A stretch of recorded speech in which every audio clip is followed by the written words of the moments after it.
kui seda ei oleks juhtunud, siis tõenäoliselt päris palju võib-olla slaide ja infot, mis ma täna teile jagan, ma poleks jaganud. Kogu draama käib tegelikult DNA peale, tänapäeval ka, eks ole. DNA 1, DNA 2, DNA 3 on ju, mis tähendab seda, et meil peaks olema 36 täiskromosoomi. Kromosoomid, need ei kodeeri ainult proteiini, vaid ka väga palju muid meile tundmatuid aineid, mida siis tavateadus nimetab rämps DNA-ks. Aga meil siin on siis 23, on ju, 23 korda 2 ehk siis nagu 46. See tähendab seda, et 13 täiskromosoom on puudu, mis see teeb meie kehad anorgaanilisemaks, sünteetilisemaks ja see põhjustab vananemisi, surma, haigusi. Täheväravad, millest meil nüüd siin tuleb terve webinari juttu, on loodud kodeerima DNA tulekoode.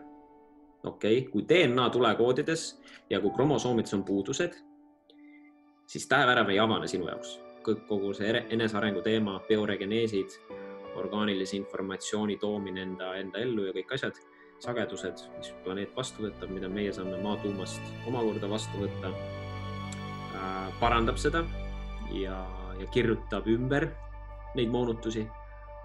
Aga me sünnime täna ikkagi juba nihkes olevana. Planeedi kõige suuremate draamade taga on ja kes siis on kogu selle koroonahulluse ja kõige selle käivitajad ja rahastajad, et siis on musta päikese rassid, Black Sun, nende maksimaalne võimekus on 10 DNA ahelat. Et kui algne inimene, isegi meil, isegi täiesti tavalisel täna tööl käival, võib-olla mitte teadlikul, aga südames hea inimese nagu potentsiaal on endiselt 12, siis isegi kui temast kõrgemal olev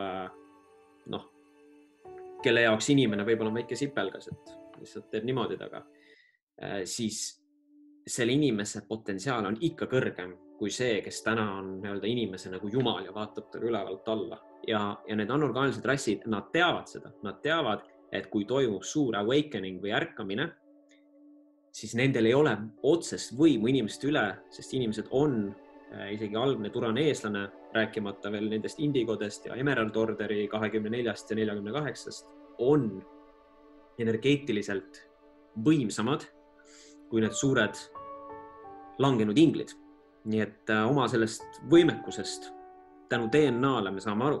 Näiteks see, kuidas meie tajume täna lineaarset aegu, neid on meeletult palju paralleelselt veel. Me ei ole ainult ühes lineaarses ajas. Siin tuleb aru saada sellest, et kui tihedus 3 või 4 midagi juhtub, siis momentaalselt ta peegeldub meil siia all. Kui sa hakkad aru saama, miks midagi kuskil on, siis sul pusled lähevad lihtsalt kokku. Et lihtsalt ei ole juhuslikult nii, et mäekünka peal on sellised kujutused. See ei ole lihtsalt niisama, et keegi tegi.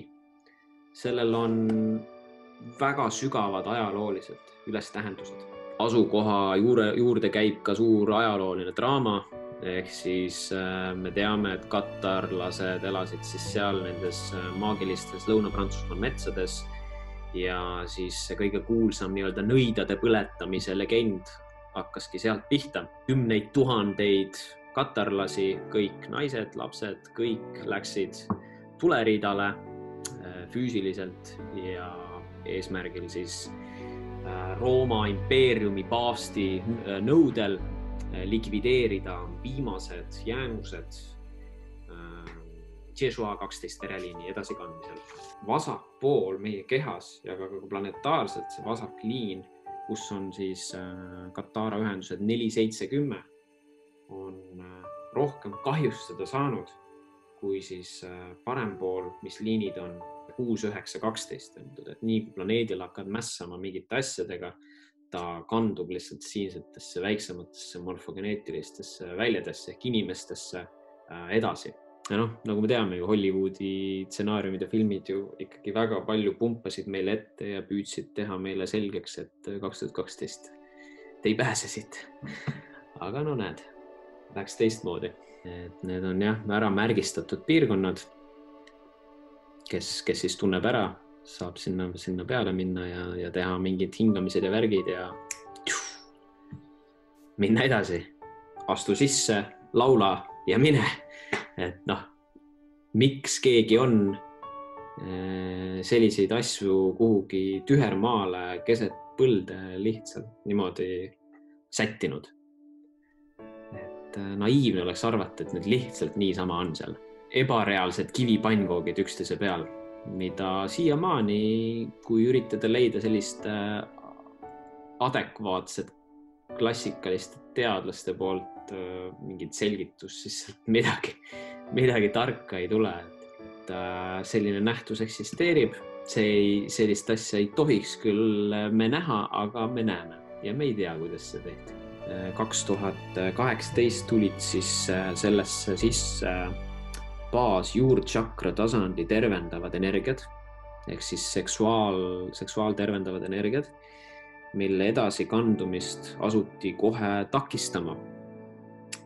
Ja selleks kasutati siis direct energy weaponit ja tagajärg on siis needsamad pildid, mis me siis näeme ja mis me nägime. Me keegi ju ei saa unustada seda nähtust, mida me praegu siin pildil näeme, et puud seisavad püsti, mõned ei ole isegi tolmused ega tahmased ja üldse põlenud, aga majad, maju polegi. Et siin on lihtsalt sulatatud, et isegi ükski orgaaniline, normaalne, ütleme siis maja tulekahju, selliseid pilte ei tekita. See on täiesti ebareaalne. Ja siin on üks näide, mismoodi siis laser beam technology töötab. See on ammu juba USA militaarsõjaväel kasutuses olnud ja sellega on selles mõttes suuri metsatulekahjusid tekitatud aastakümneid ja kümneid juba eelnevalt. Et hüksoslaste ohu lõplik kõrvaldamine toimus tema valitsemise ajal.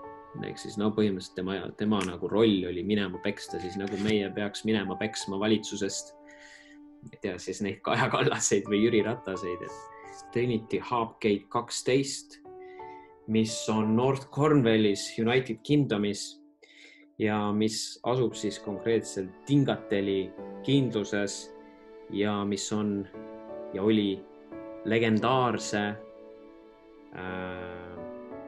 suure hea kuninga sõdalase kodumaa ja kodukoht ehk siis King Arthur.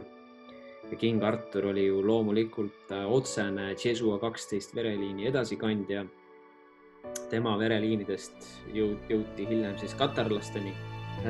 Lutsiferi mässumeelsed Pleiadini piiru Anunnaki hübriidrass lulitanid olid siis teadlikult otsima Jesua 12 vereliini järeltulijaid ja taheti võtta üle kogu United Kingdom ja siis eelkõige saada kontroll Stargate 11 üle, mis oli see Milk Hillis, kus olid siis need valge hobuse mäed. King Arthuri Knights of the Round Table, ümarlaua rüütlid ja täheväravate nõukogu valitsemisaeg jääb siis 5. sajandi lõpust 6. sajandi alguseni. Ja loomulikult me teame, et sellest on palju filme ja seriaale legendist, et ka Hollywood on oma filmid teinud, nii et saate neid kõiki natuke vaadata teise pilguga. Ehk siis lihtsalt öelduna tähendab seda, et praegu toimub meeletult suur meesenergiate tervendusse minemine.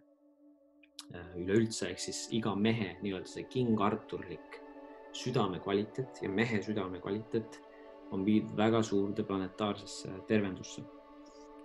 Kunstlikud ajaliinid, toon lihtsalt ühe näite. 9/11 iga-aastane meeldetuletamine, igasugused suured käivitajad, maailmasõjad, asjad.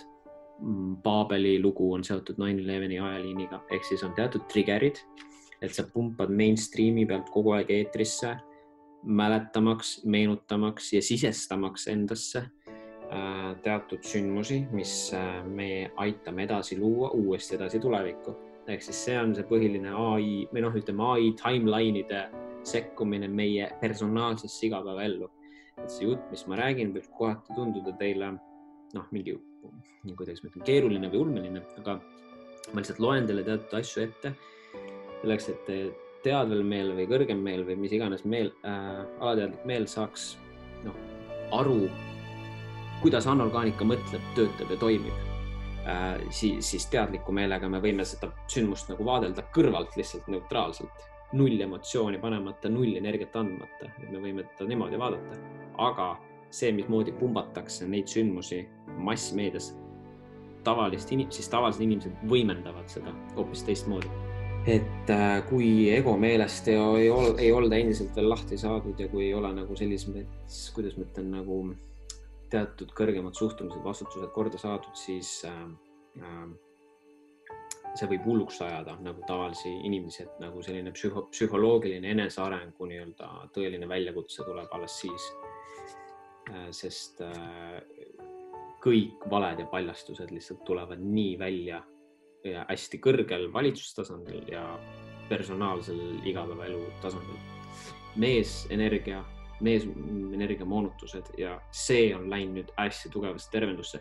Kõige hullem versioon anorgaanika jaoks on see, kui mees saab kätte oma kõrgem mina südame, sest siis, kui mees saab kätte oma kõrgem mina südame ühenduse, selle King Arturi nagu teaduse, selle nii-öelda sümbioosi, ta ei võta enam relva kätte, ta ei lähe sõjaväkke, ta ei lase endale pähe istuda, ta ei tee mitte ühtegi asja, mis tal käsitakse teha, ta muutub absoluutselt nagu transformeerub iseseisvuseks ja see on kõige hullem asi, mis anorgaanika kontekstis saab nendega juhtuda, et mees järsku ei allu, mees järsku ei ole sõdur. Et see on nagu see puhastusenergia, mis King Arturi teaduse poolt lendab praegu planeedi väljadesse sisse.